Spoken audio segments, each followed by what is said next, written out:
नमस्कार दोस्तों, Kharaundhi live news में आपका स्वागत है। अपने आसपास के क्षेत्र के न्यूज को देखते रहने के लिए चैनल को सब्सक्राइब कर बेल आइकन बटन को दबाएं। साथ ही इसके सभी वीडियो को लाइक कमेंट कर ज़्यादा से ज़्यादा शेयर कीजिए। बागेश्वर धाम के पीठाधीश्वर पंडित धीरेन्द्र कृष्ण शास्त्री ने अपने पुस्तक सनातन धर्म क्या है का विमोचन किया। यह कार्यक्रम नई दिल्ली के कॉन्स्टिट्यूशन क्लब ऑफ इंडिया में आयोजित किया गया। इस मौके पर पंडित धीरेन्द्र कृष्ण शास्त्री ने ज्ञान व्यापी मस्जिद पर आए कोर्ट के फैसले को लेकर बड़ा बयान दे डाला। उन्होंने कहा कि शंकर जी निकलते हैं, यह तय समझिए।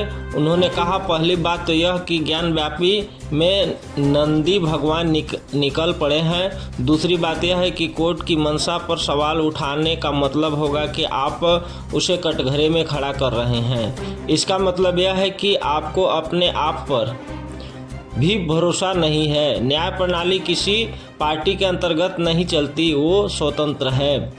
पंडित धीरेन्द्र कृष्ण शास्त्री ने कहा, तीसरी बात यह है कि ज्ञानव्यापी को लेकर अदालत का जो आदेश आया है वो एकदम सहज है।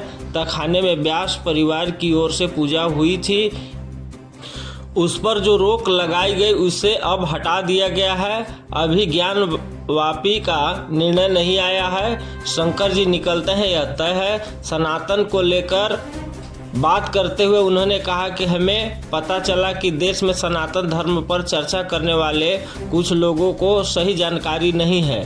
वे लोग केवल सनातन सनातन कहे जा रहे हैं। सनातन के अंग क्या है, सनातन के लक्षण क्या है, सनातन का सिद्धांत क्या है और सनातन किसे कहते हैं, ऐसे लोगों को इसकी जानकारी नहीं है। सनातन धर्म को लेकर धीरेन्द्र शास्त्री ने पूछे सवाल।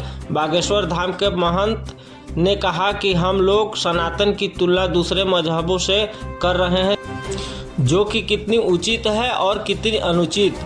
उन्होंने सवाल पूछते हुए कहा, सनातन का मूल क्या है, सनातन का उद्देश्य क्या है और सनातन का गुण क्या है। मिठाई तो है मगर मिठास आने के गुण क्या है, सनातन होने के 5 लक्षण क्या है। इस पुस्तक में इसी बारे में विस्तार से जानकारी दी गई है। उन्होंने कहा कि अगर किसी का जीव हिंसा धर्म है तो अहिंसा सनातन धर्म है। पंडित धीरेन्द्र कृष्ण शास्त्री ने बताया कि यह किताब उन्होंने दक्षिण राज्य में बीते 6 महीना पहले 5 दिनों में भगवान हनुमान से मिली प्रेरणा से लिखी है।